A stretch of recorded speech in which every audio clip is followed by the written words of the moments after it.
Já liberei o Felipe aí.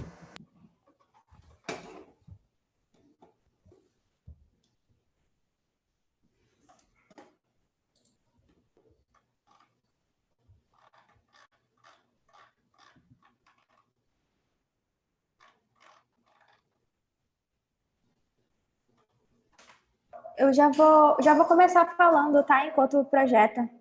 Tá me bom. ouvindo? Tô sim. Primeiramente, nosso grupo ele vai apresentar sobre o abdômen agudo obstrutivo. O Certo. abdômen agudo, ele é uma síndrome que é caracterizada por uma dor abdominal que é de início repentino e pode vir acompanhado com vômitos, náuseas, distensão abdominal. Os exames de imagem, eles vão ser importantes porque eles vão, juntamente com o quadro clínico do paciente, os exames laboratoriais, auxiliar no médico a buscar a etiologia da doença. Uma vez que o abdômen agudo ele pode ser classificado de acordo com as suas várias etiologias, que pode ser inflamatório, perfurativo, obstrutivo, vascular e hemorrágico. No nosso caso, a gente vai focar no abdômen agudo obstrutivo. O abdômen agudo obstrutivo ele pode ser causado por bridas, aderências, com histórico de cirurgias prévias, hérnia estrangulada, um corpo estranho, um tumor ou uma intuscepção. O abdômen agudo obstrutivo, ele pode ainda ser funcional, que é, por exemplo, um distúrbio na peristalse ou na função, então, prejudicada, ou mecânico, algo que está obstruindo, causando uma distensão de tudo que está para trás a partir daquela obstrução, e que pode ser dividido em alta ou baixa. Essa divisão de alta ou baixa, ela é muito importante para os sinais clínicos do paciente. Uma vez que se o paciente ele tem uma obstrução alta, por exemplo, na região do jejum, que é no intestino delgado, os sintomas serão dor, vômito mais frequente, vai ter uma pouca distensão e pode ou não ter a parada da eliminação de gases e fezes, porque tudo que está abaixo ainda daquela obstrução ainda vai poder ser eliminado. Já na obstrução baixa, no intestino grosso, como por exemplo no colo, no reto, os vômitos eles são menos frequentes, causa muita distensão e vai ter a parada total da eliminação de gases e fezes. Ainda como sinais, pode ter o timpanismo, o aumento dos ruídos hidroaéreos, essa parada da eliminação de gases, fezes, isso leva a uma dificuldade ou parada da propulsão do trânsito intestinal, assim o bolo fecal ele não consegue passar adiante, então fica ali obstruindo por alguma coisa, por algum motivo. Pode dar sequência. Bom, sobre a epidemiologia do abdômen agudo obstrutivo. Tem um artigo publicado pelos pesquisadores da USP, dentro de um hospital público lá de São Paulo. E nesse artigo, epidemiologicamente falando, a predominância é masculina desse abdômen agudo, e é discreto, mas predomina os homens com esse abdômen. E a neoplasia de trato gastrointestinal, de TGI, é a mais prevalente das patologias, que compõe 53% dos pacientes pesquisados. Mas também a hérnia encarcerada é prevalente nesse tipo de abdômen. Pode continuar, gente. Tá, e agora eu vou falar um pouco sobre os achados. Primeiramente, a gente tem que saber onde tem que ter ar ou não aí nesse segmento dos intestinos, né? E aí a gente tem que saber se eles estão dilatados ou não para dar seguimento à nossa análise. Então, tem a regrinha do 3, 6, 9, que basicamente o máximo, né, do calibre ali do intestino delgado é de 3 centímetros, do colo é de 6 centímetros, e do seco, normalmente, ali no máximo de 9 centímetros. E aí, para a gente diferenciar o que é intestino delgado e intestino grosso, nós vamos analisar, né, esse sinal aí do empilhamento de moedas, que é basicamente essas linhas contínuas, né, que são as pregas coniventes, né, que estão presentes no intestino delgado, que são essas linhas que vão de um lado da parede do intestino até o outro. E geralmente essa porção do intestino delgado, ela está mais centralizada. Pode passar, Lei. E aí, na questão do intestino grosso, nós teremos as alstrações, que são essas pregas que não atravessam toda a parede do intestino grosso. Elas ficam mais ali, como vocês podem ver nessa imagem da direita, né, esses pontilhados vermelhos. E o intestino grosso, geralmente, está mais na periferia, formando, quando ele está, né, mais expansível, dilatado, esse sinal da moldura, né? Pode passar, Lê. Aí é uma obstrução do delgado, está presente nível hidroaéreo e a dilatação aí do intestino delgado. A imagem não está muito boa. Pode passar, Lê. Essa daí que está em seguida vai estar melhor. Aqui é a imagem de TC. Então, basicamente, a porção que está obstruída, né, no caso, tem uma obstrução abaixo dela, como não vai passar, como a Fabíola falou, fezes, gases, ela vai estar mais hiperdensa, né, porque não tem ar. Então, não vai passar. Pode passar, Lê. Aí tem a obstrução por fecaloma, né? Que é basicamente cocô acumulado ali nas porções finais do intestino. Pode passar, Lê. E aí, passa setinhas, Lê. Aí é um caso de hérnia encarcerada, né? Que é um segmento do... Não. É um segmento do intestino que ele passou ali pelo forame obturador esquerdo, né? E aí causou toda a obstrução do resto, né, do intestino. É isso. Beleza. Então, o que eu precisava que vocês me dissessem era o seguinte. Quais são os exames que eu peço quando eu estou suspeitando que um paciente está com abdômen agudo obstrutivo? O paciente, você está lá na UPA, qual é o primeiro exame? Qual exame que você vai pedir? Raio-X, então, professor. O raio-X é porque os exames para diagnóstico de abdômen obstrutivo é o raio-X e a tomografia. Só que eles possuem uma sensibilidade igualmente. Então, assim, não faz tanta diferença do diagnóstico pedir raio-X e tomografia. Só que, obviamente, pela acessibilidade, pela rapidez, acaba sendo o primeiro optado o raio-X, que tem 80% de sensibilidade para o diagnóstico. Existe uma diferença sim, tá? De sensibilidade e especificidade. A tomo, ela tem uma sensibilidade muito boa e bem melhor do que o raio-x para esses casos, tá? Então, assim, o raio-x ele consegue sim identificar algumas coisas, você consegue dar diagnóstico com raio-x, ele, dependendo do exame, é o primeiro, do paciente, é o primeiro exame que a gente pede mesmo, só que a tomo, ela acrescenta informações sim, acrescenta informações como causa, do que pode estar causando, que o raio-x não vê, ou como alguma outra complicação. Então, ela tem. E ultrassom, o que vocês leram sobre ultrassom?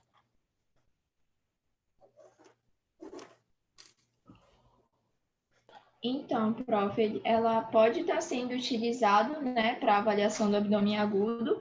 Tem as vantagens, que seria o baixo custo, disponibilidade em alguns serviços, né, dessas unidades de saúde, e não utiliza radiação ionizante. Porém, tem a questão dos obesos, que não é uma coisa interessante, por conta da visualização, né? Beleza, mais alguma coisa?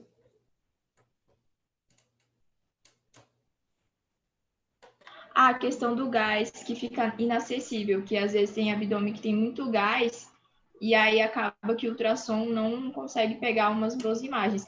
Outra coisa também, professor, que é isso? Que a ultrassom depende muito do médico que está, né, fazendo o exame. Isso mesmo, é um exame extremamente operador dependente. Então, gente, igual as meninas falaram, a gente tem no abdômen agudo obstrutivo inúmeras causas. E para a gente diagnosticar a causa, ou pelo menos suspeitar, qual é a causa, o que está acontecendo, a gente precisa, a primeira coisa é ter uma história clínica bem acurada e bem aguçada. Porque só com essa história clínica a gente vai conseguir dar seguimento na nossa investigação. Então, assim, abdômen agudo obstrutivo, gente, sempre colhe uma anamnese boa, sempre fique em cima do paciente, correlacione isso com um antecedente cirúrgico, porque isso faz a diferença na hora da gente fazer o diagnóstico e traçar a conduta. O raio-x, ele é o exame mais utilizado mesmo, tá? De triagem, tá? O exame básico, você pegou um paciente, o raio-x ele é utilizado, você pode fazer o diagnóstico com ele, sim, tá? E dizer, não, esse paciente eu vou para a sala, tem muito nível, isso é cirúrgico, e a tomografia, ela entra como um método bastante complementar, bem bom. A tomografia, ela tem um excelente resolução espacial, e a gente consegue, com isso, auxiliar um pouquinho mais na precisão do nosso diagnóstico, tá? E o ultrassom, como foi falado, na questão do abdômen agudo, o abdômen agudo é aquele negócio, não está passando cocô, do mesmo jeito que não passa cocô, aquele trem está na barriga fermentando. Então está fermentando, está produzindo gás.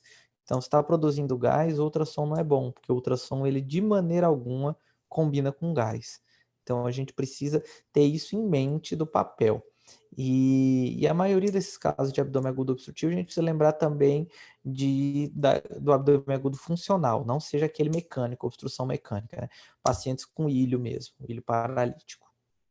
Mas falaram bem, gostei. Pode dar seguimento.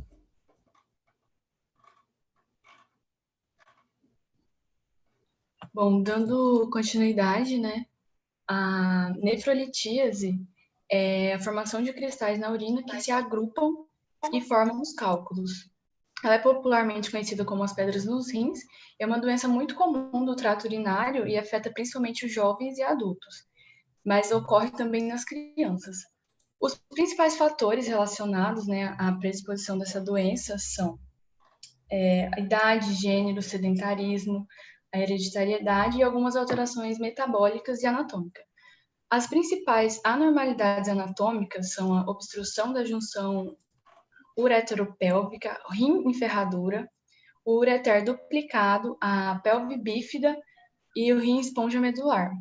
As principais causas metabólicas são hipercalciúria, que é o excesso de cálcio na urina, a hipocitratúria, né, diminuição de excreção urinária de citrato, a hiperoxalúria, que é o aumento da excreção de oxalato, a cistinúria, que vai ser um transtorno genético, né, relacionado à perda de cistina, ornitina, lisina e argina pela urina, a infecção urinária e também o pH muito ácido da urina vai favorecer para a formação de cálculos. Os cálculos mais comuns são o de oxalato de cálcio e eles estão presentes em 60% dos casos. Os sintomas, né, da nefrolitíase são principalmente dor incólica, podendo haver irradiação dessa dor para o flanco e até para a região genital. Também pode haver hematúria, dor a urinar, náuseas e vômitos, mas geralmente, na maioria dos pacientes, não tem sintoma até o momento da primeira cólica renal. Dando prosseguimento aqui para complementar sobre a epidemiologia, como a Ana Beatriz falou, é mais comum no sexo masculino, em uma proporção de 3:1. O pico de incidência é entre 30 e 50 anos. Sobre ser mais comum no sexo masculino, não se sabe ao certo por quê. Existem algumas teorias que fazem uma relação com o homem ter maior quantidade de massa muscular, e isso acabar gerando mais resíduos metabólicos. É rara em negros e em índios, é mais comum em brancos. Sobre os hábitos alimentares, está relacionada ao excesso de carne e sal, por conta das proteínas. Baixa ingestão hídrica, mais comum em áreas tropicais, em desertos, locais de clima quente. Pessoas que trabalham em profissões que favorecem o sedentarismo ou em ambientes quentes também têm uma predisposição mais alta e que não praticam exercício físico também. Pode dar seguimento à próxima pessoa. Oi, tá ouvindo? Tô. Então, tá, dando continuidade. Para detecção da nefrolitíase, professor, o exame considerado padrão ouro é a tomografia computadorizada sem contraste. Ele tem uma sensibilidade de 90% e ele é o mais utilizado para fazer a detecção desses cálculos. Mas pode ser utilizado também a radiografia e a ultrassonografia. A radiografia ela possui uma sensibilidade baixa, mas ela tem algumas vantagens, como é bastante disponível nos pronto-socorros, né? E ele também é barato. E além disso, serve para afastar a obstrução intestinal, como a gente já falou do caso da obstrução intestinal da obstrução intestinal, né? E a ultrassonografia, ele possui uma sensibilidade baixa, né, de 24%. Ele também é muito difícil detectar cálculo pequeno, mas por que ele é utilizado? Ele serve para descartar a deslocação do rins e forma imagem, e basicamente é isso. Serve para, por exemplo, para ver se o rim está com edema ou se está aumentado também. Pode continuar. Prof, tá me ouvindo? Tô. Eu vou mostrar aqui um pouquinho da imagem da tomografia.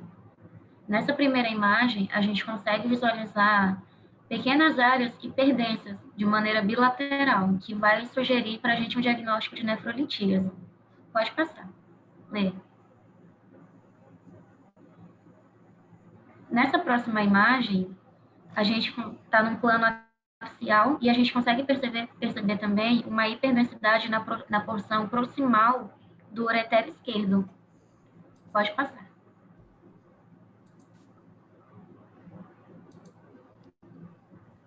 Aqui eu estou mostrando o cálculo no plano coronal, também nessa porção proximal do ureter esquerdo. Pode passar.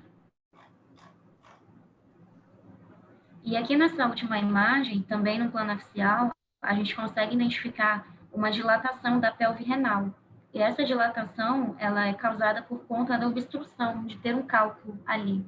Pode colocar a setinha para mim ler. E é isso. Obrigada, prof. Mais alguma coisa? Professor? Oi.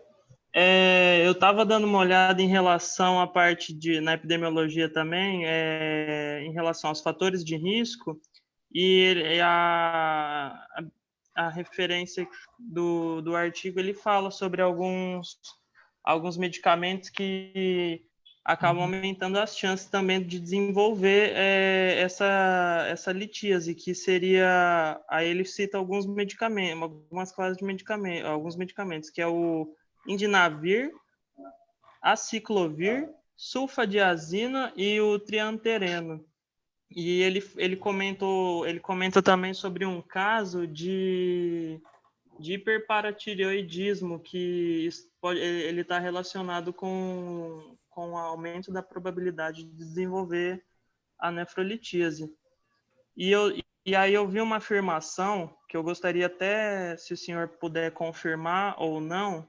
Ele fala em relação a alguns, ele fala o componente desses cálculos. E aí ele fala que o raio-x simples de abdômen, ele não identifica quando o cálculo ele tenha sido formado por ácido úrico. Ele fala que fica radiotransparente e o raio-x não consegue detectar.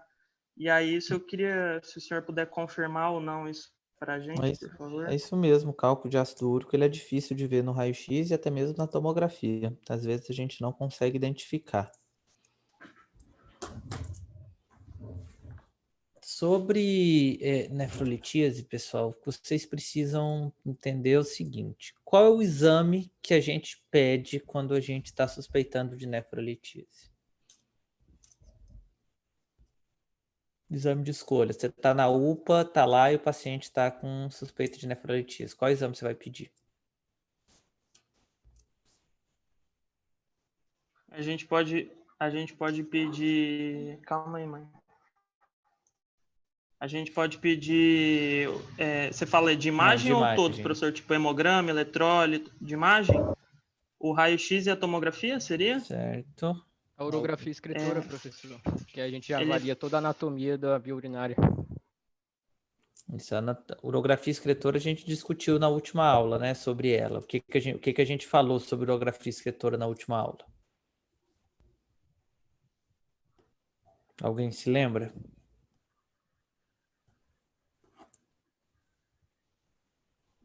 Para avaliar o trajeto, professor, não? Dos ureteres, se tem cálculo também, necrose na região papilar. Mas a gente fez uma observação sobre urografia excretora. Eu não lembro. Alguém se lembra? Que ela vai perdendo espaço, né, professor? Ela não é mais tão utilizada, no caso. Eu acho que é Isso. abscesso, né? Alguma coisa relacionada a abscesso? Não, urografia excretora é um exame que vem perdendo não é boa. espaço, né? É quando você faz um ingesto de contraste para poder ver as vias urinárias? Não, não é ingesta de contraste. A urografia excretora você injeta na veia, né? Sobre a urografia excretora, pessoal, conforme a gente já falou na última aula, é um exame que vem perdendo um pouco de espaço pelo fato de ser um exame que você não é tão inócuo para o paciente, que afinal de contas você tem que injetar contraste na veia dele, afinal de contas você vai ter que submeter ele a uma quantidade de radiação para muitas vezes ter um diagnóstico que não é tão verdadeiro. Então, é um exame que, com o advento da tomografia, tem se feito um custo-benefício maior da tomo quando a gente quer avaliar isso daí. A tomo, ela dá uma boa impressão. Então, assim, sobre urografia excretora, o que eu oriento a todo mundo, colegas, alunos, é que não peçam, porque é um exame que, na verdade, não vai acrescentar muito mais coisa na nossa investigação que uma tomografia.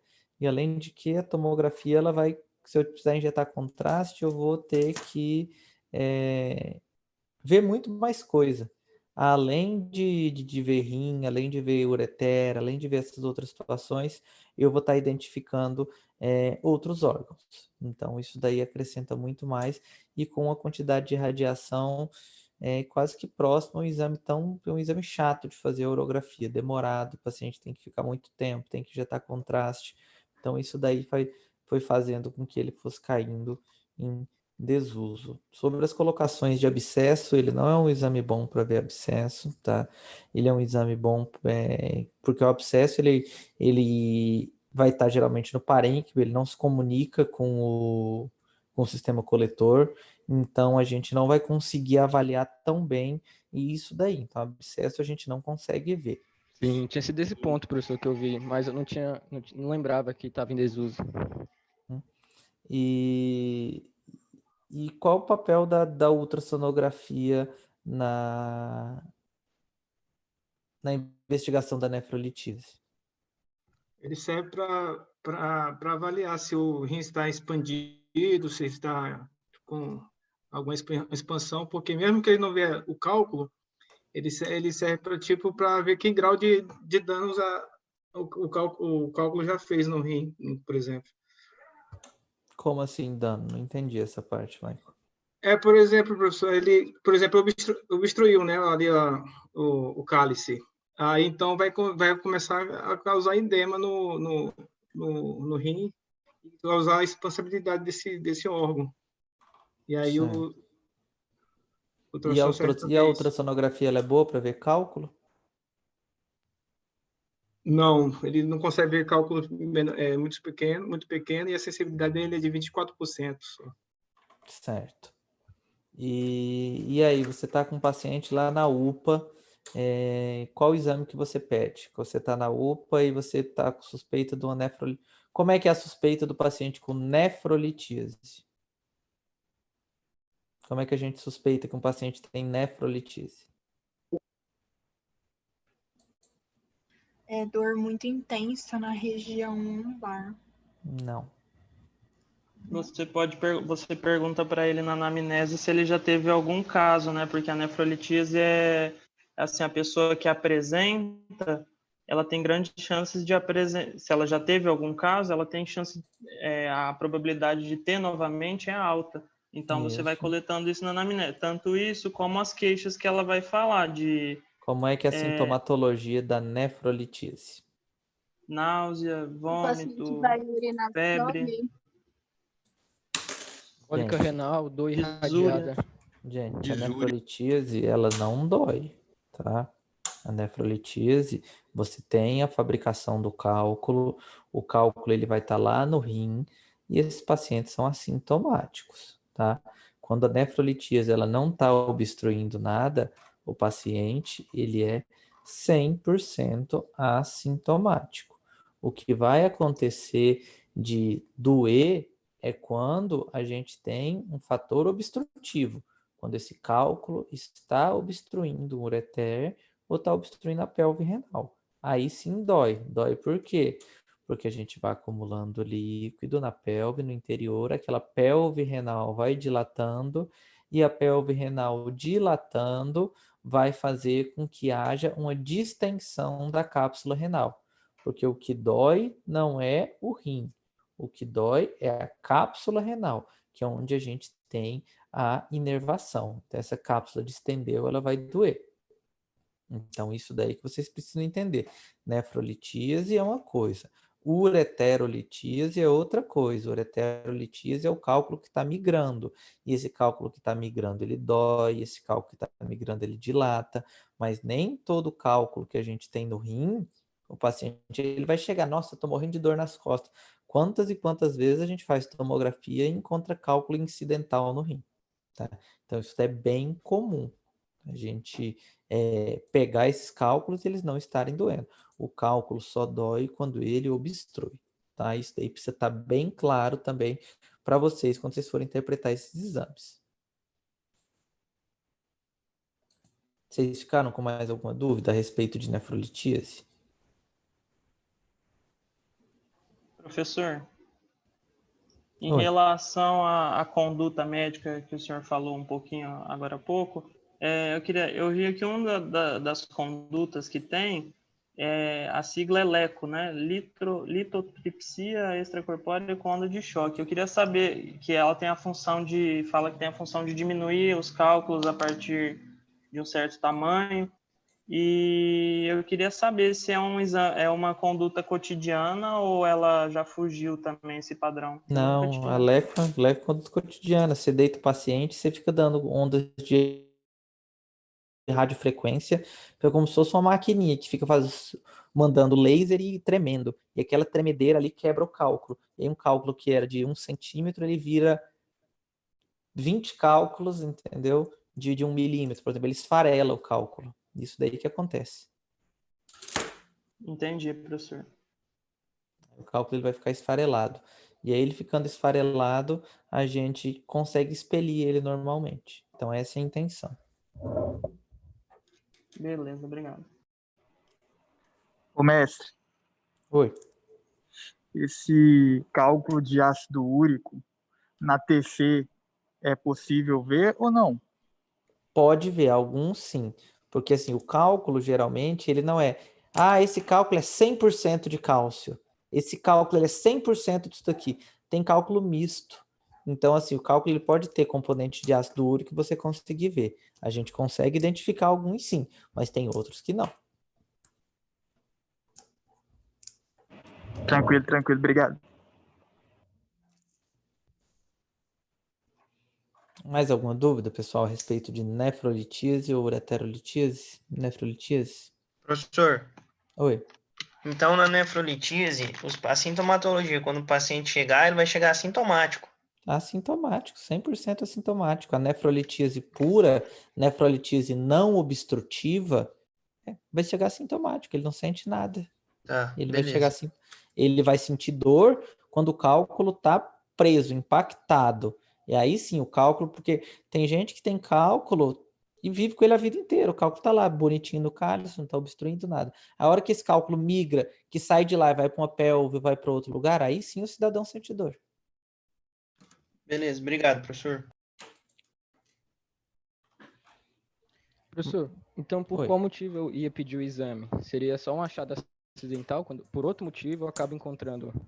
Isso, na maioria das vezes você vai investigar esse paciente, um achado incidental, você foi fazer um exame de rotina nele para avaliar uma possível esteatose, identificou um cálculo, você fez um EAS desse paciente e ele veio com muito urato amorfo, cálcio dentro, e aí você consegue suspeitar que ele tem uma nefrolitíase. Professor, sim, eu falou assintomático, mas, por exemplo, eu tenho, não é um cálculo, eu tenho, acho que cristal, não sei qual que é a denominação que dá por causa do tamanho, bem pequeno, mas eu não sentia dor para descobrir, né? Eu não sentia dor, eu sentia uma tensão, como se tivesse, não sei nem explicar o que que era. Aí, por sentir isso, bem na região aqui região renal, eu fui, né, no médico, ele pediu ultrassom, a partir daí que descobriu o início, né? O que provavelmente acontecia era que às vezes esses cristais eles se locomoviam e se sentia certo desconforto, e você acabava urinando eles e nem sentia. Ou então você sentia essa dor, esse desconforto, quando eles estavam se locomovendo no momento que você ia urinar. Mas quando ele está quietinho lá, ele não dói de maneira nenhuma, porque no distente cápsula. Ah, sim, beleza, então, professor.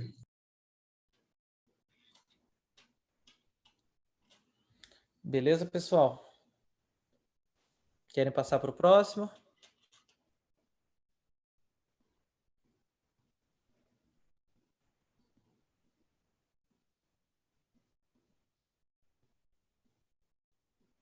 Qual que vai ser o próximo, pessoal? Grupo 4, professor. Beleza.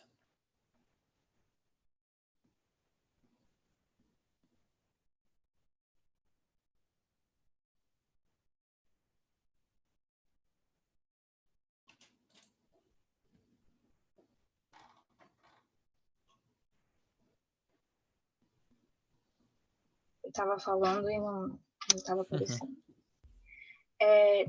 Eu vou falar um pouco sobre a pielonefrite. A pielonefrite, ela é definida como uma inflamação que afeta os túbulos, o intestício e a pelve renal.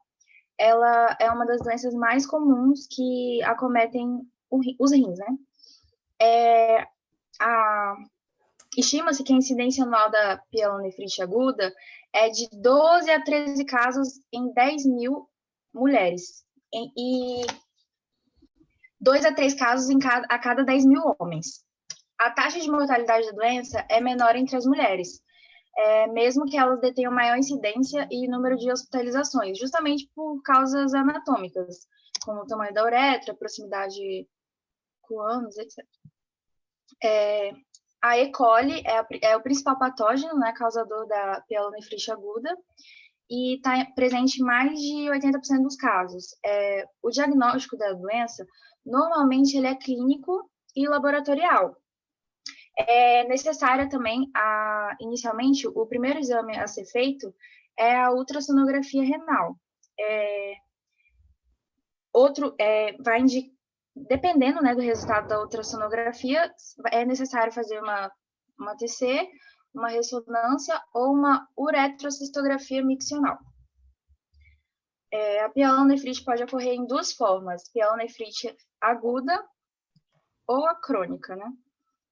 E também tem a forma xantogranulomatosa, que é uma rara complicação de uma infecção urinária que resulta na destruição difusa ou segmentada do parênquima renal. Pode mostrar, acho que a imagem. Isso é uma TC de uma pielonefrite na forma xantogranulomatosa. Ali a gente consegue ver na parte esquerda o sinal da pata de urso, que é chamado assim, né, professor? É um achado característico e muito importante. Pode passar. Outra TC. E tem um achado ali na parte esquerda. Aí, O padrão ouro depende do tipo de pielonefrite, mas normalmente o padrão ouro é TC, mas não é sempre que é necessário. A maioria das vezes a ultrassonografia já é o suficiente.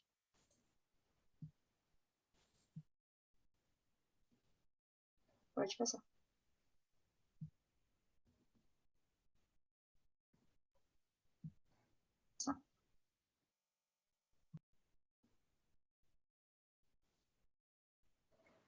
Professor, calma aí que eu só vou abrir alguns casos no Radiopedia. Tá só um bom. momento.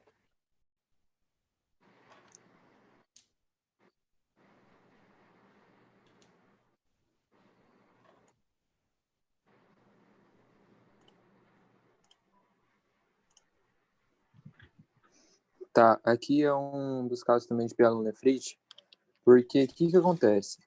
Um dos achados muito comum, né? É a nefromegalia, nada mais que é um aumento do rim.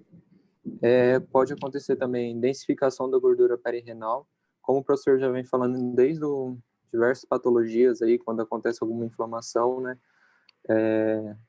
É muito presente esse achado de densificação de gordura local, bem ao lado, né, do órgão acometido. E aqui, ó, calma aí. Dá para perceber que tem um aumento considerável do rim esquerdo comparado com o rim direito, né? E aqui, só confirmando com o professor, aqui é um exame contrastado, né, professor? Sim. Isso. É um achado também, quando o rim está acometido pela pielonefrite, ele pode não absorver o contraste igual o rim está normal. E também acontece uma diferenciação entre a densificação do parênquima e a medula normal. Tipo, quando ela está acometida, né, ela não vai ter essa densificação normal. Aqui um caso. Ó, aqui tudo branquinho, recebendo o contraste, aqui não. Tá, aqui.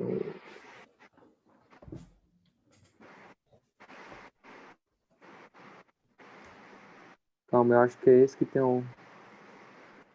os sinais da cunha, né? Que seria aqui. Essas regiões hipóteses. Isso aqui eu já posso falar que é um abscesso, professor? Não, isso aí é pelve renal ainda. Tá, eu acho que tem um que é abscesso. Tem pequenos abscessos aqui. Esse aqui também é outro caso de pielonefrite, ó. Diferença do tamanho do rim. Isso é muito comum, tem um artigo que fala que nefromegalia é um dos achados mais comuns em questão de pielonefrite. Aqui tem outro. Mas os achados clássicos, se for assim para sempre procurar, é o quinofilipolô, aumento de fluxo do rim e a atrofia da pelve renal, que são os mais característicos. Aqui é o sinal da cunha. De pielonefrite são esses. Depois eu volto com outros. Pessoal, a respeito de pielonefrite, como é que a gente faz o diagnóstico?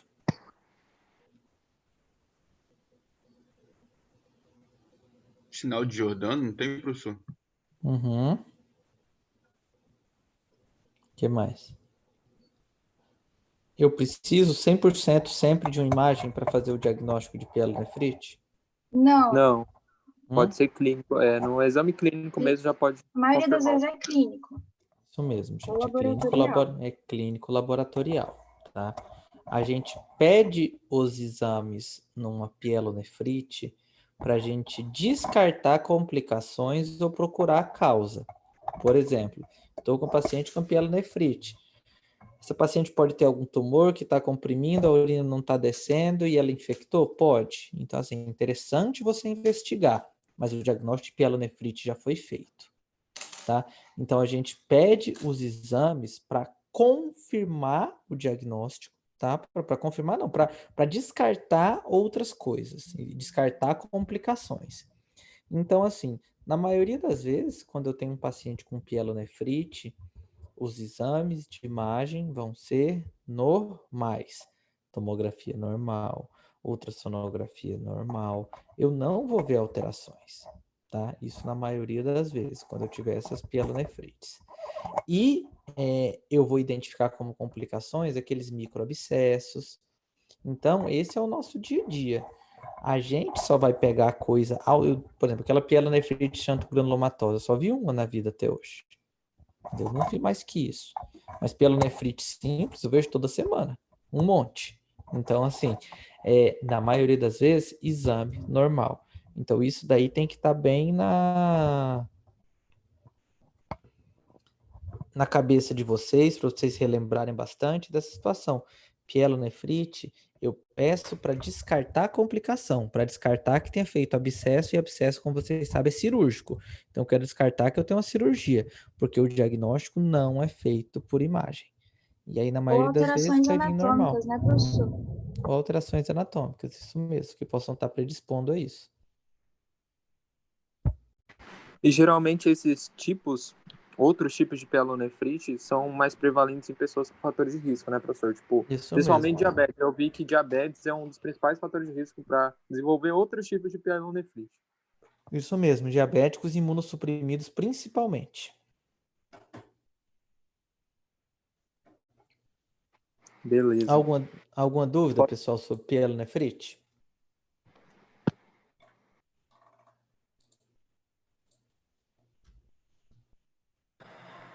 Boa noite, eu vou falar um pouco sobre a ureterolitíase. Os cálculos uretéricos ou as calcificações que ocorrem dentro do ureter vão ser denominados de ureterolitíase. Eles vão ocorrer a partir da junção vesico-ureteral, que é a JUV, até a junção ureteropélvica. E são as principais causas de dor abdominal do tipo de cólica renal e é o subtipo mais agudo da patologia de urolitíase. Normalmente, esses casos, a epidemiologia dele é prevalente em 12% dos homens e 7% das mulheres.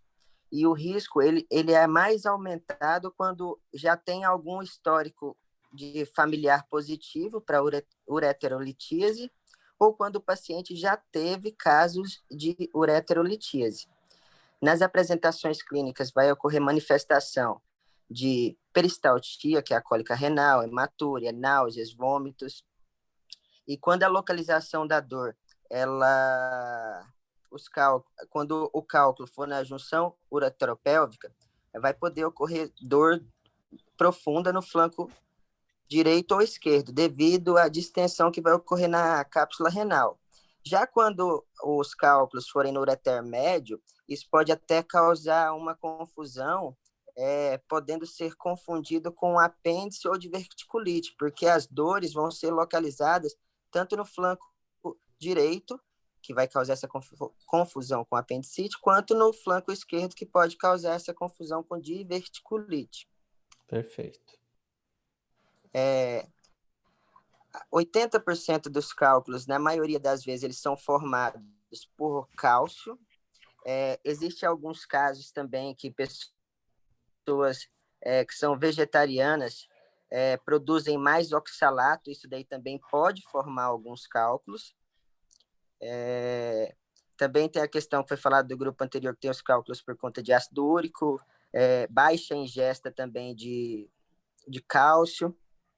E o exame padrão ouro para diagnosticar esses cálculos uretéricos é a tomografia computadorizada. Porém, ele pode ser analisado na radiografia simples.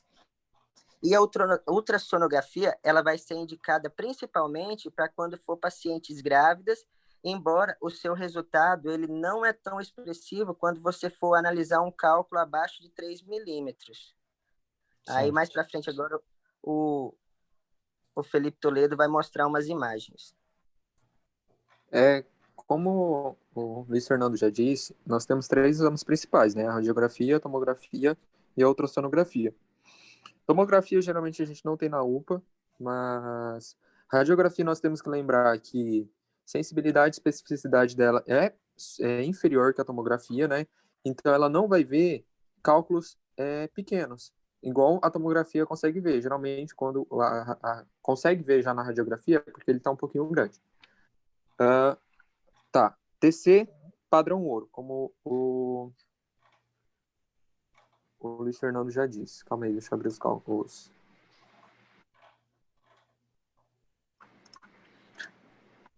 Tá. Esquerdotomografia. E tomografia para ureterolitíase é sem contraste. É o melhor porque para não ter semelhança de cor, né? Quando coloca contraste com o cálculo. Certo. Então ela vai brilhar, ela vai ser semelhante a uma cor do osso. Como nós vamos poder observar aqui, ó. Vocês estão vendo, né? Sim. Tá. Pode ir descendo aí. Tô descendo.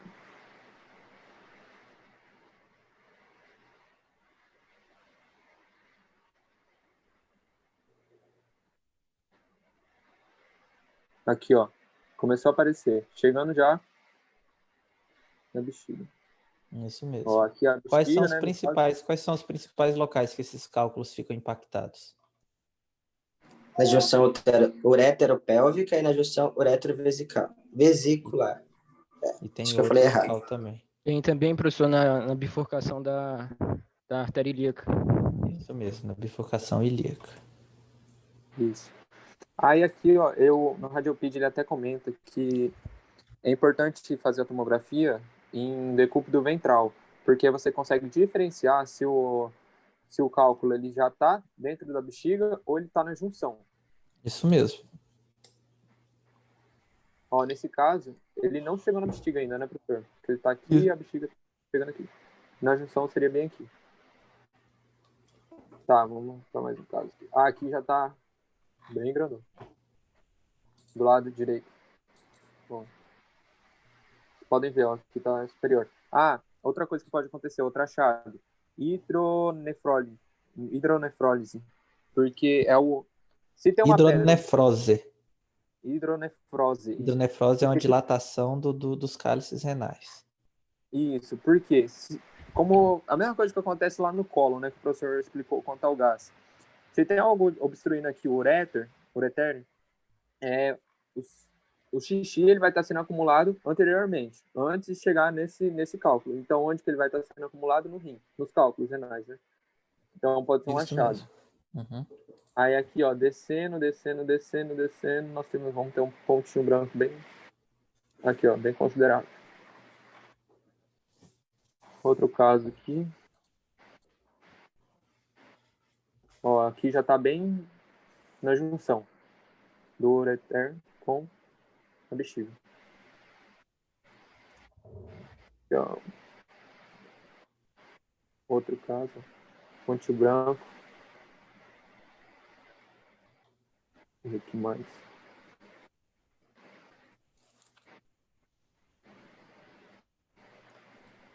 E aqui aconteceu mais superiormente, ó, já bem na saída do rim. Isso. Uhum.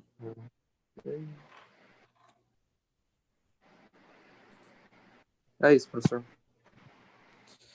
Pessoal, sobre ureterolitíase, o que vocês precisam ter em mente é que ela vai doer, tá? Então, o paciente ele tem a sintomatologia típica da ureterolitíase.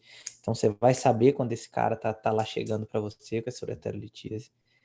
E além disso, além da sintomatologia ser muito típica, tá certo? A gente vai ter aquele desespero do paciente. O paciente vai estar gritando, vai estar desesperado, dói muito. Então, você já bate o olho, você já sabe. E por que a gente pede algum exame de imagem? Para guiar o tratamento, tá? Essa é a intenção do exame de imagem. Porque cálculo grande, gente, ele não sai. Cálculo pequeno sai. Então, eu preciso saber quanto que esse cálculo mede. Eu sabendo quanto esse cálculo mede, eu consigo dizer isso aí sai, isso daí não sai. Certo? E o exame de escolha da gente é a tomografia computadorizada, sem contraste, tá? A gente precisa de contraste, às vezes, para diferenciar quando a gente tem algumas calcificações na periferia e a gente fica um pouquinho...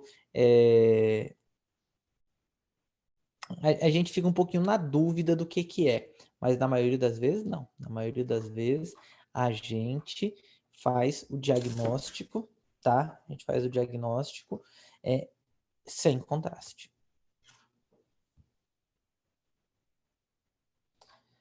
Alguma dúvida, pessoal, a respeito de ureterolitíase?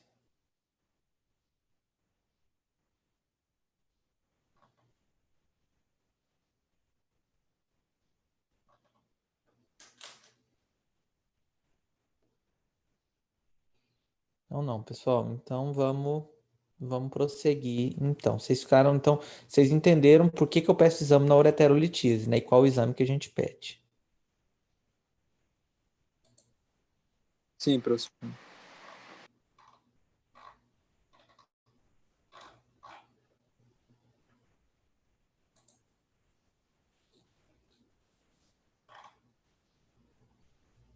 Se quiser o outro grupo, pode?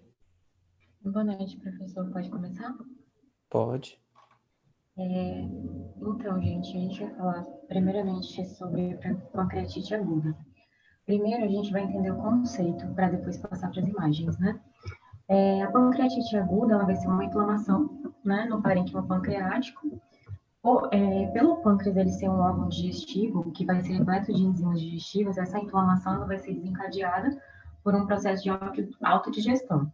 Aí as próprias enzimas dentro das células acinárias no pâncreas, por diversos motivos, elas podem ser ativadas de uma forma inapropriada e ocorrer essa autodigestão.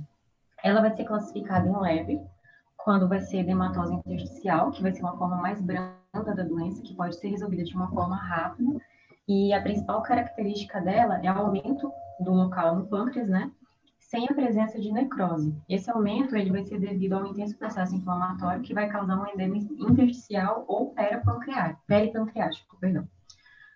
A outra forma é a grave, que nesse caso vai ser o pior prognóstico, que vai ser devido a uma inflamação com necrose desse tecido pancreático e peripancreático, que pode acarretar um prejuízo nessa perfusão pancreática e ocorrência de sinais de necrose peripancreática que podem evoluir ao longo de vários dias. Na inspeção do paciente com pancreatite aguda, a gente pode identificar equimoses nos flancos, que podem aparecer de 24 a 48 horas, que na semiologia a gente conhece como sinal de Gray-Turner, e também pode vir acompanhado pelo sinal de Cullen, que são aquelas equimoses azul pretas em região periumbilical, que geralmente vai ser associado quando tem uma hemorragia retroperitoneal grave, onde o paciente corre o risco de vida. Sobre a epidemiologia da pancreatite, ela vai ser considerada a doença pancreática mais comum em crianças e adultos, com uma incidência no Brasil de 100 mil para 19, e a importância é a taxa de recorrência dessa pancreatite, que é relativamente alta, embora dependa de vários fatores etiológicos da intervenção efetuada em resposta desses fatores. Quase metade dos doentes com a pancreatite aguda de etiologia alcoólica vai sofrer uma recorrência, e esse risco vai variar, principalmente nos casos biliares que não foram tratados.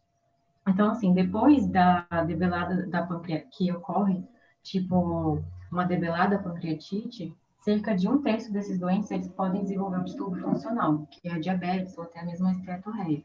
Então, a importância dos exames de imagem para o diagnóstico e a determinação dessa severidade, para o reconhecimento de complicações e também para poder fazer a melhor escolha terapêutica para esse paciente. Então, a gente também olhou, né, a respeito das etiologias, que são diversas, mas a biliar se tornou a causa mais comum da pancreatite, que ela é causada pela migração dos cálculos da vesícula biliar para o colédoco ou também por colédoco-litíase residual. Em segunda causa mais comum, a gente também vai ter a alcoólica, que a Tainara já falou um pouquinho, que diversos estudos, eles já conseguem relacionar uma dose e resposta, né, entre o nível de consumo de álcool e o risco de desenvolver a pancreatite aguda. Também está relacionado às causas, às etiologias, no caso, procedimentos cirúrgicos e endoscópicos também podem ocasionar devido a manipulações cirúrgicas, né, no abdômen superior, que podem acabar causando um trauma direto no parênquima pancreático. Causas genéticas também estão bem relacionadas, medicamentosas. Alguns estudos eles conseguem relacionar também a hipertrigliceridemia e também a hipercalcemia com alguma influência no desenvolvimento da pancreatite. Causas infecciosas também são recorrentes. O trauma, principalmente porque pela localização do pâncreas, né, que durante o trauma abdominal fechado ou penetrante, ele dificilmente é atingido, mas devido à localização retroperitoneal, a gente pode ter uma contusão do parênquima, né, causando até mesmo a sua transecção. Também pode ter causa vascular, neoplasia, entre outros. Então, a gente precisa fazer uma avaliação bem criteriosa dentro da etiologia mesmo.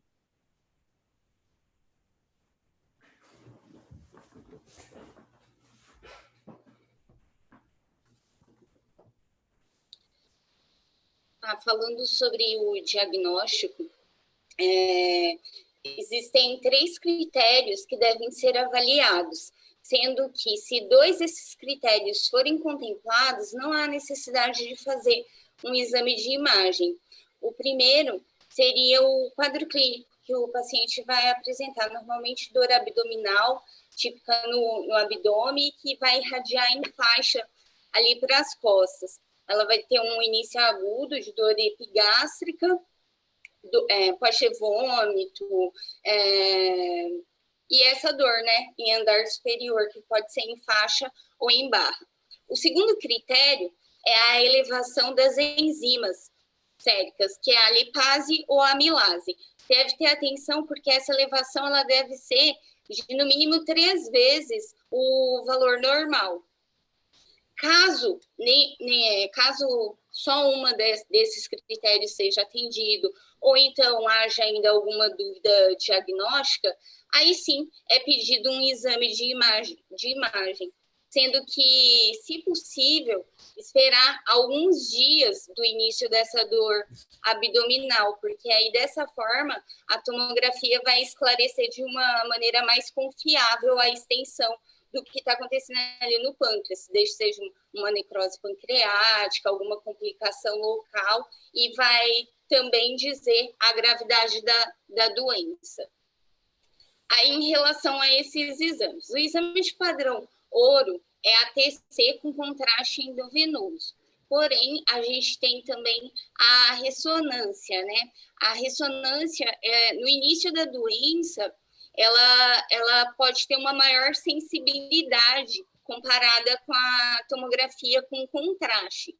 A desvantagem dela vai ser o preço e o fator dela ser operador dependente.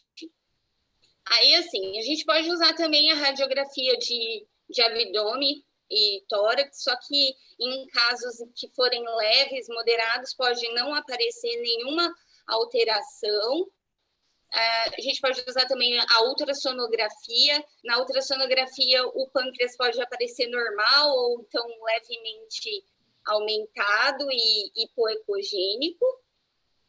E aí nós temos a TC, né, que caso tenha algum achado, a gente vai encontrar alargamento focal e difuso do pâncreas com um realce heterogêneo pelo contraste intravenoso. E também pode aparecer necrose do tecido pancreático. E já na ressonância, ela vai ser útil, como eu falei no início ali, né? Ela é bastante útil, até mais que a TC. E ela também é útil no diagnóstico e estadiamento e a detecção da etiologia também da doença. Em relação à ressonância, eu encontrei um exame que chama, nem sei se é até a questão, mas é a colangiopancreatografia. Colangiopancreatografia por ressonância magnética. E ela também pode ser bastante útil nesse diagnóstico, e ela tem uma vantagem de não emitir a radiação, e o contraste usado por ela é o gadolínio, que tem o menor risco de nefrotoxicidade, quando comparado com o contraste da colangiopancreatografia retrógrada, por exemplo, que usa o iodo. Aí agora nós vamos mostrar algumas imagens. Beleza.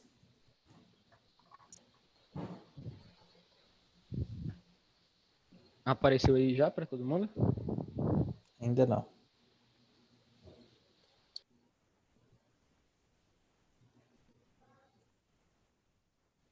E agora? Agora sim. Deixa eu só tentar dar um zoom aqui, que tá travando um pouco.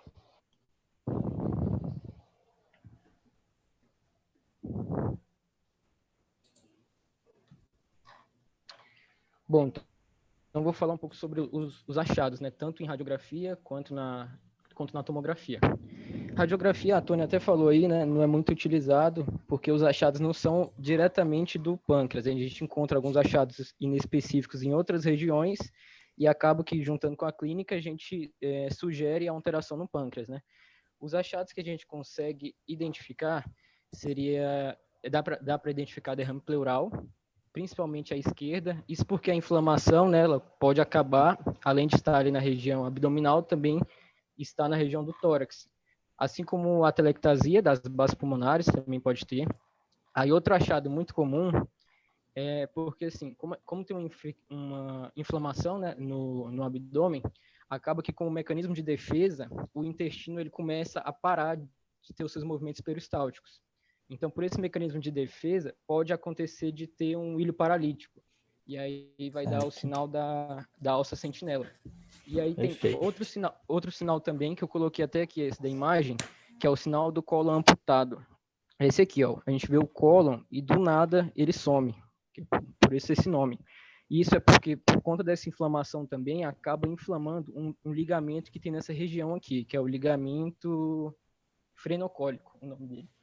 E aí acaba que dá esse sinal. E ele não é específico de pancreatite, não. Outras doenças nessa região de hipocôndrio esquerdo pode também dar esse sinal. Mas aí é mais um sinal que a gente pensa também na pancreatite. O que mais pode ter em raio-x? A gente pode ter também o músculo psoas, que passa lá atrás, um pouco mais abaixo, né? Mas ele passa lá atrás. Por conta dessa inflamação, né, ele pode ter suas margens meio que borradas. A gente não vai conseguir ver direito. O esquerdo, né? O direito, normalmente no apendicite, o direito fica borrado. No caso aqui da pancreatite, o esquerdo pode estar borrado. E aí tem outras alterações também bem inespecíficas. Por exemplo, o estômago vai ficar mais distante do cólon transverso por conta da inflamação. O estômago pode subir um pouco mais, estar um pouco mais alto. E esses achados mais inespecíficos. O que é mais fácil da gente ver, isso aqui já não é aguda, é a pancreatite crônica, porque ela forma ela calcifica, né? Então a gente consegue ver aqui, ó, bem calcificada, mais ou menos na região que seria o pâncreas. Aqui, essa aqui tá mais fácil da gente ver. Mas aqui já é da crônica, a aguda a gente não vê assim tão fácil. E aí, passando para a tomografia, tem esses critérios de gravidade de Baltazar que eles resumem bem todos os achados de TC.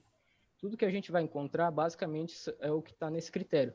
A pancreatite ela tem vários critérios, né? Tem um de Apache, de Atlanta, eu acho, se eu não me engano. E aí eles são para você identificar a gravidade, né? E aí, além desses, tem esse aqui, que ele é específico para exame de imagem. Ele vai avaliar esse grau de propensão à morte, à morbidade, através do exame de imagem, né? E o que ele avalia? Bom, se for um grau A, seria um pâncreas normal. O grau B é um pâncreas maior, que é o edema, que é um dos achados mais fáceis de a gente encontrar. Grau C, ele vai ter esse edema, ele está aumentado, e além disso ele tem uma inflamação da gordura que está ao redor do pâncreas. Grau D, isso vai aumentando, né? Vai ter todos esses outros que eu já citei antes, e uma coleção única peripancreática. O grau E, tudo que tem antes, inflamação, edema, só que ele tem duas coleções. Aí isso vai dar esses pontos aqui, ó. E aí, eles por si só, eles não dizem muita coisa. Além disso, eu vou ter que associar com grau de necrose para poder utilizar no score. Por exemplo, um grau C, ele soma 2 pontos. Aí, quando eu for analisar o exame, eu percebi que tem uma necrose de 50%. Então, é 6 mais 2, 8. Então, ele acaba estando aqui, ó, no score mais grave, que a morbidade e a mortalidade é muito mais alta do que os outros. Aí aqui eu trouxe algumas imagens para a gente tentar analisar.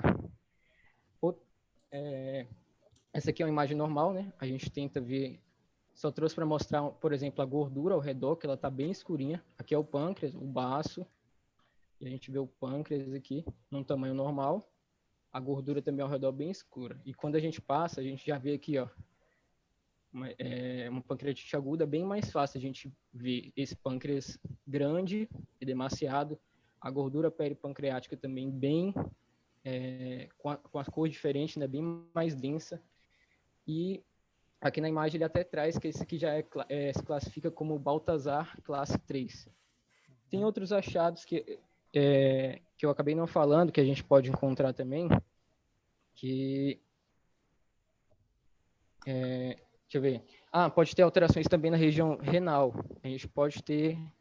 Eu não sei se aqui chega a ter alguma alteração na face de Gerota, mas eu li que pode ter algumas alterações renais também. Talvez está um pouco borrado aqui a gordura mais próxima da região dos rins. Essa é a alteração típica mesmo que a gente identifica, Luiz. Ele fica borradinho mesmo. Aqui também, né? É Uhum. quase tudo, né? Quase toda a região. E aí aqui, esse outro aqui eu trouxe também para a gente ver, além da questão do edema, da gordura também alterada, a questão da necrose. Isso é um exame contrastado e quando a gente olha aqui e tenta analisar bem esse pâncreas, mais uma vez, o baço, os rins, a aorta, uma porção do diafragma, o fígado aqui também. E aí quando a gente tenta olhar aqui todas as dimensões do pâncreas, a gente observa esse quadradinho mais escuro, que aí ele já configura uma área de necrose. E aí entra naquele score também para a gente identificar a gravidade. E aqui, só para a gente ver mais uma vez, a questão da diferença dos dias, né? A Tuane até falou. Normalmente faz a TC quando o paciente chega, se ele for de gravidade, né? E aí, depois de 72 horas, a gente tenta fazer outra para ver a evolução do caso, né? Que a gente já consegue ver como é que estava no início os rins. Essa TC a gente não se pede mais, tá, Luiz? A gente não pede mais TC, a primeira TC. Tá? Sim, só a segunda, né? Só se pede. É porque eu vi que no início, se for leve, a gente poderia entrar só com ultrassom, e aí se for uma pancreatite mais grave, a gente já vai logo com a TC. Então, tudo ultrassom. Beleza. Não, aí no caso, não precisa pedir exame de imagem nenhum no primeiro dia, porque no primeiro dia esse exame vai vir normal. Então, esses exames, quase que 100% deles vão vir normais. Então, não justifica a gente pedir esse exame. Então, é isso que a gente vai estar... Então, e aí a gente vai pedir só para acompanhar, para ver como é que tá, se evoluiu com complicação ou não. Então, excluindo, por exemplo, o exame do primeiro dia, que aqui no caso realmente está quase que normal, a gente vai ver só essas mesmas alterações. Edema, a gordura bem alterada, a região dos rins, do fígado, aqui para o rumo do baço também está alterado. E eu acho que é mais ou menos isso aqui, as alterações da pancreatite. Beleza, show de bola. Falou tudo, era isso mesmo que a gente precisava complementar e falar da importância da tomografia, dos critérios de gravidade. Foi excelente mesmo, e focar essa questão de quando pedir o exame na pancreatite, pós 72 horas. Esse daí é o foco. Professor, eu li que não existe existem vários tipos de score, né? Só que nenhum score vai ser globalmente aceito. Com certeza. Porque sempre vai ter algum grau ali de falha, né? Isso mesmo. Tem o score clínico, que é o Apache de gravidade, tem o score de Baltazar, que é o que a radiologia usa, tem vários. Hanson, BISAP e o AT. Isso mesmo.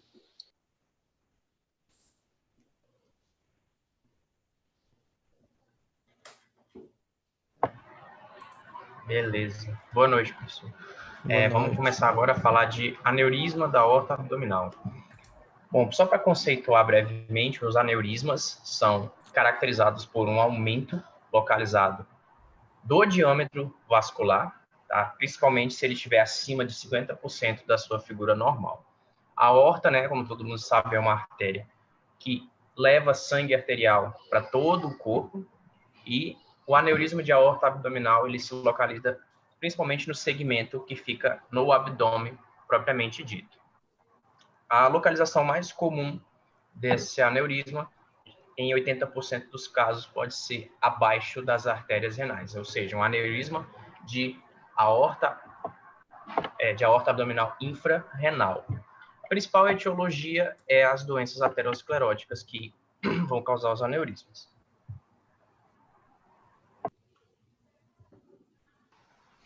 Em relação à epidemiologia, a prevalência de ruptura ela aumenta com a idade.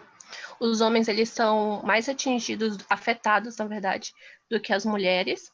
A prevalência é de quase 10% em pessoas com mais de 65 anos. E ela também é a 10ª causa mais comum de morte na população ocidental.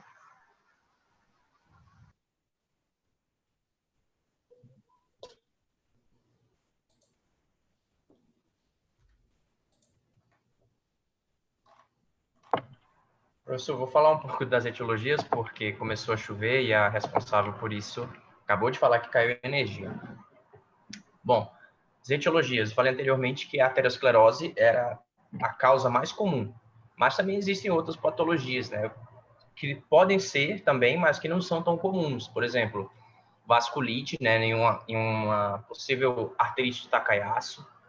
Dissecção de aorta de forma crônica pode causar também. Distúrbios do tecido conjuntivo, aí são causas mais frequentes, aliás, desculpa, menos frequentes. Distúrbios de tecido conjuntivo, síndrome de Ehlers-Danlos pode causar. Pseudoaneurisma traumático também pode ser uma etiologia. Aneurisma micótico. Aneurisma inflamatório da aorta abdominal também pode ser. Então, essas são as principais etiologias que causam os aneurismas de aorta abdominal, mas o principal de todos que tem que ser levado em consideração é a aterosclerose. Então, quando a gente fala do aneurisma e da aorta abdominal, o exame clínico, diferente das outras patologias que a gente disse até agora, aqui ele vai ser bastante limitado. Então, o exame de imagem vai ser fundamental. E os 3 principais utilizados são a ultrassonografia, a tomografia computadorizada e a ressonância magnética. Daí a gente precisa entender quando cada um será solicitado, né? Então, a ultrassonografia ela é muito importante para o rastreamento do aneurisma de aorta abdominal, sendo que ela traz uma alta sensitividade e especificidade também. Só que ela não vai ser muito indicada para pré-operatório. E a ultrassonografia pode ser usada com Doppler também, após detecção de endofuga, em casos de REVA, que vai ser o reparo endovascular do aneurisma, né? E a respeito da tomografia, a gente tem que ela vai ser mais utilizada, mais reprodutível que a ultrassonografia, a tomografia, né? E ela é aplicada principalmente no pré-operatório. Só que o diâmetro de detecção dos aneurismas vai ser maior do que quando a gente fala sobre a ultrassonografia. Ela pode ser usada sem contraste, que vai ser principalmente nesses pacientes com suspeita de ruptura do aneurisma, e também muito usada na avaliação pré-operatória, como eu disse. Já com contraste, ela é principalmente nesse acompanhamento após esse reparo endovascular e para diagnóstico de endofuga. Só que ela tem algumas desvantagens quando se usa com contraste, que é a toxicidade, né? E a exposição à radiação, e tem um custo mais elevado também. Já quando a gente fala sobre a ressonância magnética, a gente tem que ir no pré-operatório, ela traz uma boa visualização do diâmetro e da extensão desse aneurisma, só que ela tem algumas contraindicações, né? Que seria quando esse paciente tem a presença de marca-passo transitório ou definitivo, quando ele tem clipes cerebrais ou próteses metálicas no quadril. E ela também é utilizada nessa avaliação pós-reparo endovascular, que vai ser uma alternativa a TC com contraste. E como a gente disse, ela tem um custo mais elevado e também essa nefrotoxicidade. E daí ele traz que, então, por essas questões, ela seria melhor para a avaliação da endofuga após a REVA, que é o reparo endovascular. Professor, gostaria que falasse sobre angiografia. Só que, tá bom. Ela já foi mais usada do que é hoje em dia. Ela permite se visualizar muito bem o lumen da artéria e avaliar todos os ramos dela. Só que ela tem desvantagens por conta da avaliação da dimensão desse aneurisma. E que ela também não vai permitir uma avaliação tão boa da presença ou não de trombos parietais.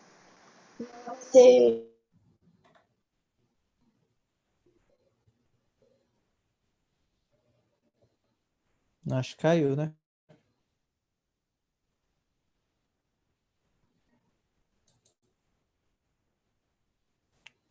Foi ela que caiu, tá ali, ou fui eu que tô? Deve ter caído, professor. Aqui quase caiu a energia agora. Aqui caiu a energia agora.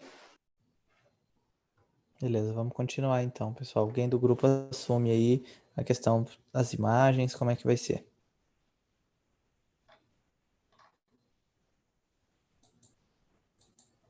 Prepararam alguma imagem de aneurisma? Sim, professor, só um minutinho, tô colocando aqui.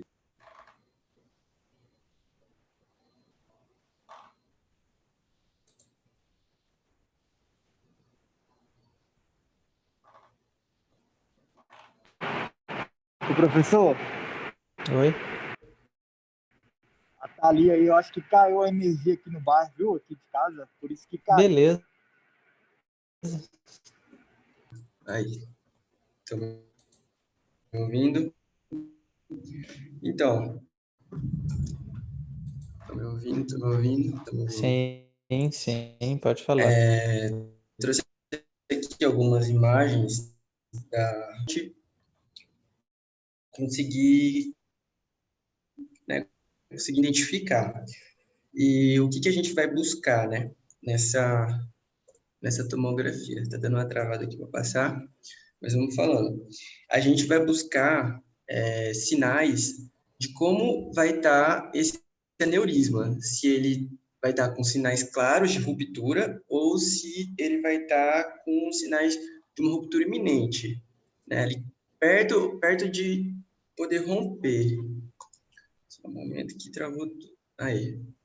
E nesses sinais de ruptura, né, que já o aneurisma ele rompeu, né, a principal característica vai ser a presença do hematoma retroperitoneal, né, que ele vai ser caracterizado por uma perda de integridade da parede desse aneurisma. Aí ele vai aparecer para a gente na TC com uma área focal periaórtica, em volta ali da aorta, com uma densidade idêntica de partes moles, de tecidos moles. Vou colocar aqui para a gente ver. Então, aqui, ó, em B aqui a gente vai ter, né, a aorta, a fase contrastada, está na fase arterial, e a gente pode acompanhar aqui B, C e D, esse rompimento do aneurisma. Aqui a gente pode ver que ele rompe e ele vai pegar e ele vai estender para a região perirenal e para o músculo psoas, aqui à esquerda. Aqui, ó, o músculo psoas ele vai ficar aqui perto do corpo vertebral, né? Aqui nessa imagem está melhor.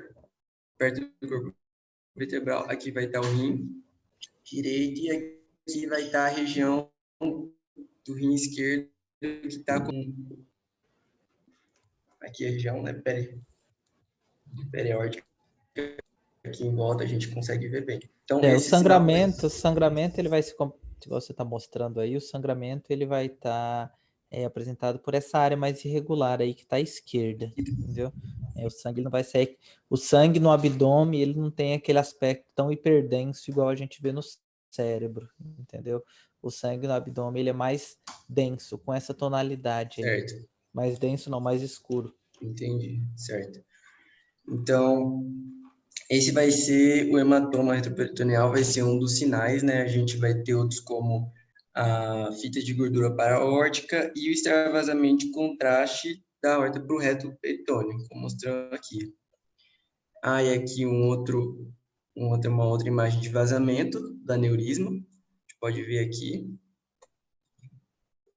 Olha como ele vai se estendendo aqui, né? Essa região não é tão... Vou voltar aqui na segunda, não é tão hiperdensa assim. Então, seria essa... Aqui onde eu estou passando o mouse, professor, mais nessa região aí aqui. mesmo. Certo. Seria essa área aqui. Que é a hemorragia. Isso, a hemorragia, do rompimento. Aí aqui, mais uma vez, para a gente ver. E beleza. Nós também vamos ter os sinais de eminência de ruptura, ou seja, quando está ali próximo à ruptura. Geralmente é quando há o aumento desse aneurisma, né? Uhum. Então, aqui, esse sinal que a gente está vendo aqui, essa imagem, né? Aqui é a aorta, e a gente está vendo o sinal da aorta drapeada. O que seria? É quando o aneurisma, né? Ele vai ser, pelo que eu entendi, ele vai encostar nas estruturas adjacentes, e o que seria dele crescer a ponto dele se romper é como se a estrutura desse apoio e contesse ele. Ou seja, ele acaba não se rompendo. Ele acaba sendo tamponado ali. Aí aqui, ó, a gente pode ver como uma característica desse sinal, desse tamponamento, desse encosto, vamos dizer assim, é quando a gente não consegue distinguir a parede posterior da aorta com o plano de gordura pré-aórtico, né? A gordura que fica em volta aqui. Ou, geralmente, quando vai encostar aqui no corpo vertebral, na parte anterior. Aí, aqui, ó, como a gente pode ver na imagem B. Ele estava no tamanho aqui X. Depois de uma segunda avaliação, né, esse aneurisma ele foi crescendo, iria romper, só que ele teve o contato aqui com o corpo vertebral, sem a gente conseguir identificar a gordura. A gente perde essa noção aqui, ó. Mais aqui para baixo, para cima. Esse seria o sinal aorta drapeada. Um outro sinal que a gente pode ver é o sinal crescente hiperatenuante, né? Ou, como achei em outros locais, hiperdenso. O que vai ser a característica desse sinal? Ele vai ser uma área periférica, hiperatenuante, ou seja, um pouco mais, vamos dizer, clara, mais densa, dentro da parede da aorta, que vai indicar uma infiltração do sangue do lúmen dentro dessa estrutura aqui. Então, isso vai, quando a gente estiver analisando, fazendo análise desse aneurisma, vai identificar que a parede está enfraquecida.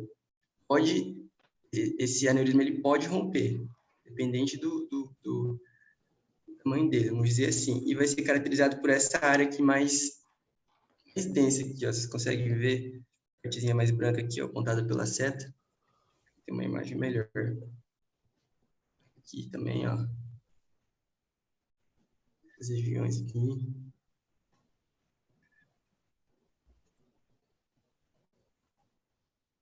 Assim. Ali é de ilíaca, né? Já saiu, já. Aneurismas de ilíacas. Aqui. A evolução veio descendo. Uhum. Aí nós vamos ter um outro sinal aqui, que vai ser as úlceras penetrantes. Vai ser essa conformação aqui, ó, que a gente encontra no TC. É quando esse aneurisma ele começa a crescer, ele começa vamos dizer assim, adquirir esse formato aqui, mais para a região posterior. Aqui mostrado pela seta, a gente consegue identificar em D e em E.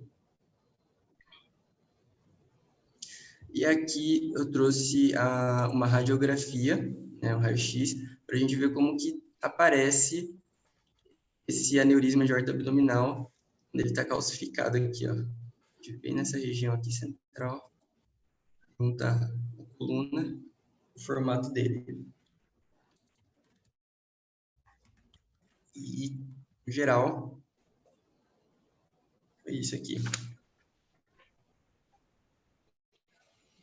Beleza, Gabriel. Falou, foi bem completinho, entendeu? O que você acrescentou. O que vocês precisam ter em mente, pessoal, a respeito de aneurisma de aorta abdominal, é saber o seguinte, que ele é um importante diagnóstico de dor abdominal súbita, tá? O paciente com dor abdominal súbita, o aneurisma, ele é grave, ele é muito mortal, então, assim, quando a gente consegue salvar o paciente, é quando a gente diagnostica cedo. E o diagnóstico, pode ser feito através da ultrassom, onde eu vou ver o quê? Eu vou ver aquela aorta gigante, aquela aorta mais dilatada, ou então através da tomografia, onde eu vou indicar a aorta e com os sinais de sangramento, que podem ser identificados nos dois, tanto na aorta, tanto na ultrassonografia, quanto na tomografia. Pode falar. A fala está sendo cortada, sua fala. A fala, desculpa. Então, pessoal, a questão do aneurisma, ele pode ser diagnosticado tanto na ultrassonografia quanto na tomografia, tá? Das duas maneiras a gente consegue diagnosticar. E a ruptura de aneurisma, ela é grave, então a gente precisa ter isso em mente. Eu utilizo contraste para avaliar sinais de instabilidade, na maioria das vezes. Mas o diagnóstico de aneurisma roto, aneurisma sangrante, a gente vai fazer com ultrassom, a gente pode fazer com ultrassom e a gente pode fazer com tomografia. Então, é um diagnóstico diferencial muito importante para paciente com dor abdominal súbita. Alguém tem alguma dúvida a respeito de aneurisma de aorta abdominal?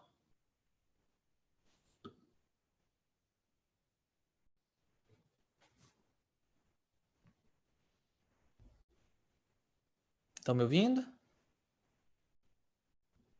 Sim. Sim.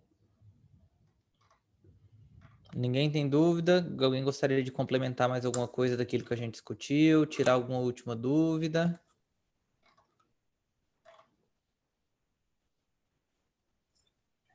Professor, eu fiquei um pouco confuso quando eu estava lendo. Pensei num caso, por exemplo, vai chegar um paciente para a gente, ele tem aterosclerose já tem um quadro. Ele vai estar com a dor abdominal, assim, aguda, né? Muito amplo. O mais lógico nessa situação seria a gente começar pela ultrassonografia, certo? Certo. Aí depois usaria a ultrassom. A ultrassonografia e depois a TC para fazer a TC. avaliação. Isso. Ah, sim, beleza.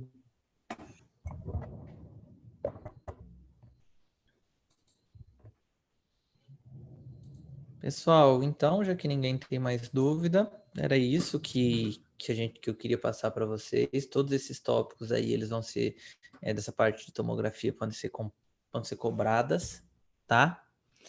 E a gente se encontra no domingo para a gente fazer a nossa aula de revisão, tá? Eu vou discutir uns casos daqui e vou falar um pouquinho de tomografia do tórax, tá bom?